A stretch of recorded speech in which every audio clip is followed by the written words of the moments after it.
Hello everyone, and welcome to my Days of Our Lives official channel. I hope everyone is having a wonderful day. Before we begin, please hit the subscribe button and give this video a thumbs up. Days of Our Lives spoilers update for Monday, March 4th, reveals that Everett Lynch and Julie Williams will terrify each other at what remains of the Horton house, but it looks like they have an affable discussion after Julie realizes he is Inton Medler. Julie will learn about Everett's crazy dilemma, so she may have some sympathy once he offers details on Bobby Stein and the terrible miscalculations he doesn't recall timber.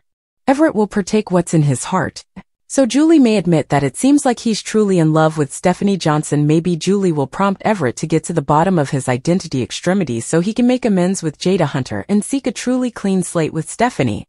Everett will have a tough remedy session with Marlena Evans soon, so we'll see if he makes any progress in the coming DOOL occurrences.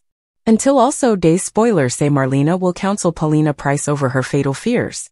It'll be hard for Paulina to suppose about passing down without getting a chance to watch her grandkids grow up. Paulina wouldn't want to leave Lonnie Grant, Chanel DiMera, and Abe Carver behind either, but Marlena wouldn't suppose she should give up. Marlena may advise that if Paulina surrenders to all the negativity, she might miss out on a chance to stick around for numerous times to come. It's clear that Marlena is a big religionist in the power of positive thinking, so she'll appetite Paulina to find some sanguinity and hang on tight. In the meantime, Days spoilers say Lonnie and Abe will supplicate for a phenomenon, especially since it'll come decreasingly egregious that Paulina wouldn't live without a new heart. Harris Michaels will also be having a rough day at the sanitarium since his showdown with Stephen DiMera made him awfully weak.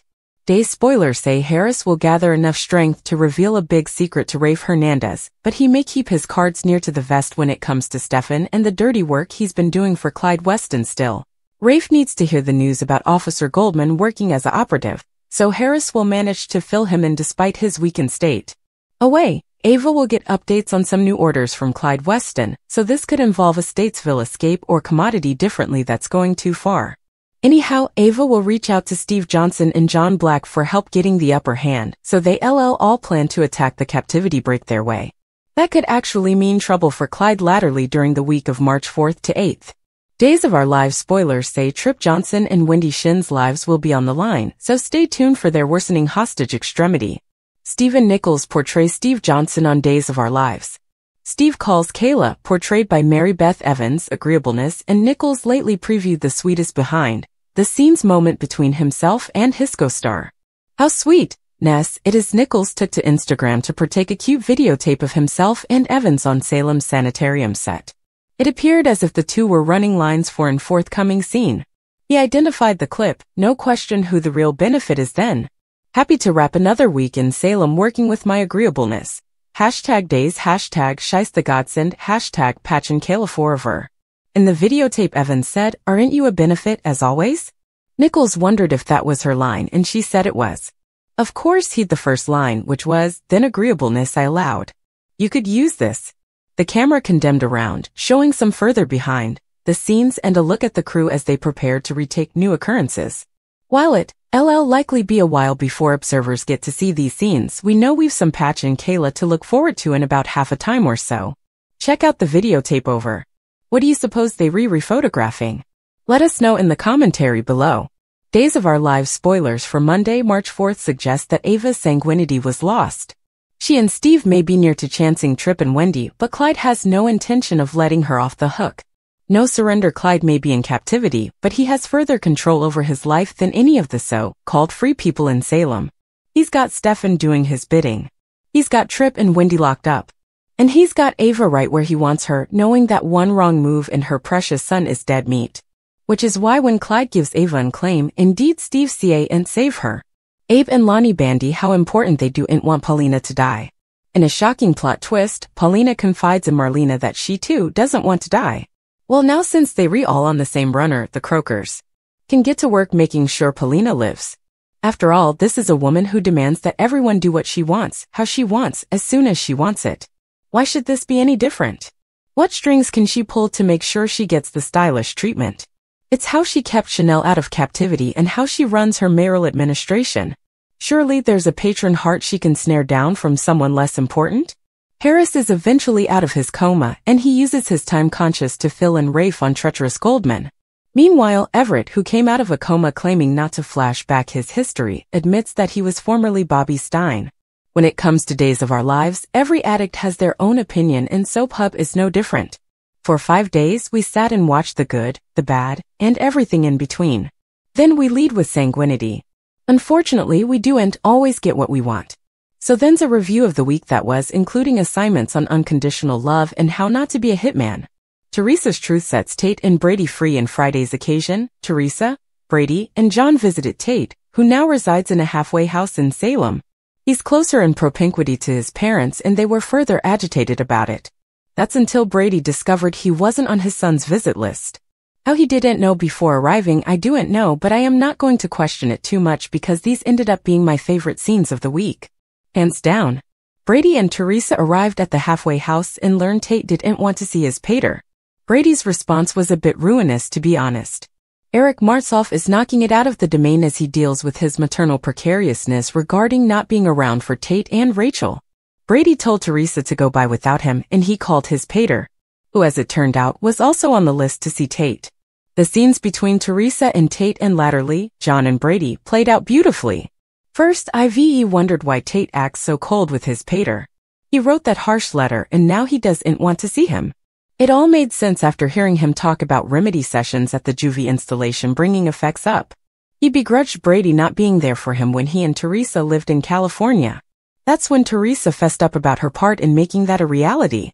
She told her son how she helped falsely interlace Brady in a murder, which redounded in her getting full guardianship of Tate. In addition, she also confessed to Tate how she slipped right after he was arrested and that Brady was there for her in every way.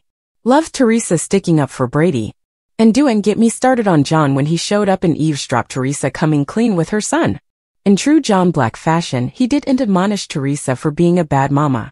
Rather, he praised her for telling the verity and risking her relationship with him to do so. And refocused out how that was a great illustration of unconditional love. John being suitable to tell Brady that Tate wanted to see him was such a satisfying moment. Actually, I haven't been on board with this interpretation of Teresa colluding to secure Xander's heritage, or her relationship with Alex. Still, I authorize of any time she's in mama mode, coming through for her son, or floundering to understand her parenthood chops. Emily O'Brien shines in these types of scenes. To keep this love fest going, Jamie Martin Mann and Drake Hodgson were also awful. Dear Days, please give further deep, sincere, and complicated moments in the future like these. Unfeignedly Tina. Worst hitman ever Stefan DiMera. What was Stefan allowing? He didn't wear gloves. He didn't try to act a little stealthy. And he let a just out of a coma Bobby. Get the stylish of him. Now the DiMera finds himself wedged between a gemstone and a hard place. Have fun with that, Stefan. What differently I am feeling Lonnie and Eli's return. It felt so right when both Lonnie and Eli walked through the sanitarium door to see an ill Paulina. More importantly, this means Lonnie is eventually out of jail.